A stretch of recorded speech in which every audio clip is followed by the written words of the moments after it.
Hello friends, great morning. मैं हूं आपका दोस्त संदीप पटेल।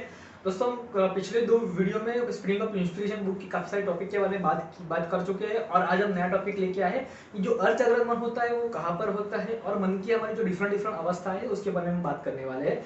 जी हाँ दोस्तों, बात करते हैं अर्थ जागृत मन पहले होता कहाँ पर है। तो अर्थ जागृत मन हमारी जो नाभि होती है उससे 2 इंच ऊपर सूर्य चक्र के पास उसका स्थान होता है। जी हाँ दोस्तों, और बात करते हैं मन की हमारी जो डिफरेंट डिफरेंट अवस्था है उसके बारे में। मन की टोटल हमारी 4 अवस्था होती है। पहली अवस्था होती है जागृत अवस्था, जिसमें हम जागते रहते हैं, जिसको हम बीटा अवस्था भी बोल सकते हैं। उसके बाद आती है अर्धजागृत अवस्था, जिसको हम अल्फा अवस्था बोलते हैं।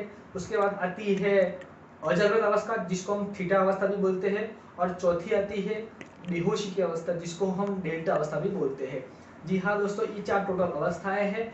अभी दोस्तों, जैसे कि हार्ट में अगर कोई प्रॉब्लम है तो हार्ट का अगर प्रॉब्लम जानने के लिए हम ईसीजी कराते हैं, इलेक्ट्रोकार्डियोग्राम कराते हैं। वैसे ही अगर माइंड की जो फ्रीक्वेंसी हमको मापनी है या हम किस अवस्था में जा रहा है उसकी जो फ्रीक्वेंसी तय करनी है, तो उसका जो मशीन है ईईजी, इसको बोलते हैं इलेक्ट्रोएंसोफेरोग्राम। जी हाँ दोस्तों, और ईईजी इसको बोलते हैं। ईईजी से हम हमारी माइंड की अवस्था की फ्रीक्वेंसी माप सकते हैं। जैसे कि हम पहले बात करते थे कि जो जागृत अवस्था होती है उसकी फ्रीक्वेंसी कितनी होती है, तो जागृत अवस्था की जो फ्रीक्वेंसी होती है 14 से लेकर 35 तक होती है, जिसको बीटा अवस्था हम बोलते हैं। जी हाँ दोस्तों, बीटा अवस्था में, जागृत अवस्था में इसकी फ्रीक्वेंसी 14 से लेकर 35 तक होती है। उसके बाद आती है अल्फा अवस्था, जिसमें इसकी फ्रीक्वेंसी होती है 7 से लेकर 14 तक, इसको हम अल्फा अवस्था और जागृत अवस्था हम बोलते हैं। उसके बाद आती है हमारी जो थीटा अवस्था होती है वो आती है, जो 4 से लेके 7 तक की रहती है, और वो होती है हमारी निंद्रा अवस्था या अजागृत अवस्था। उसके बाद आती है वो डेल्टा अवस्था। डेल्टा अवस्था में 1 से 4 की फ्रीक्वेंसी रहती है, जिसमें हम बेभान या बेहोश हो जाते हैं। उस अवस्था में वो आती है, जिसको हम कोमा भी बोल सकते हैं कई बार।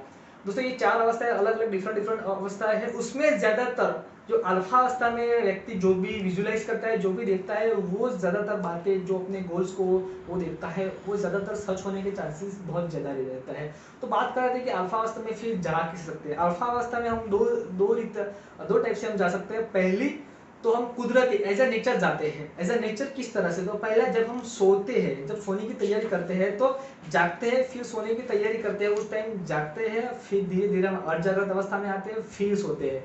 तो वहां पे हम ऑटोमेटिकली अर्धजागृत अवस्था में से गुजरते हैं, तो वहां पे हम बाय डिफॉल्ट ही पहुंचते हैं। और दूसरी, जब हम सोए हुए होते हैं और सोने से उठने की जो जर्नी होती है हमारी, सोए हैं तो धीरे धीरे हम सोने के बाद अजागृत अवस्था से अर्धजागृत अवस्था में आते हैं, उसके बाद हम जागृत अवस्था में आते हैं। तो बाय डिफॉल्ट वहां पे भी हम नेचुरली जाते हैं, ठीक है। और उसके बाद हमको अगर साइंटिफिकली जाना है तो कैसे जा सकते हैं। तो साइंटिफिकली अगर आपको जाना है अल्फा अवस्था में, तो आपको कुछ नहीं करना है, आपको सिर्फ शांत होकर एक अनजान रूम में, जहाँ पे आप प्रकाश कम आए, ऐसे कोने में बैठना है और कुर्सी चेयर लेके आपको वहाँ पे रिलैक्सेशन पोजीशन में बैठ जाना है। रिलैक्सेशन पोजीशन में किस तरह से हम बैठ सकते हैं, तो पहले कोई भी जगह पे ऐसा जो कोना चूज की जहाँ पे आवाज कम आए और प्रकाश की रोशनी बहुत कम आए, वहाँ पे आप आराम से कुर्सी पे बैठ के अपनी आंखें धीरे धीरे बंद करके धीरे धीरे अपने बॉडी के हर पार्ट को आप विजुलाइज कीजिए, देखना स्टार्ट कीजिए, उनको रिलैक्स करना स्टार्ट कीजिए।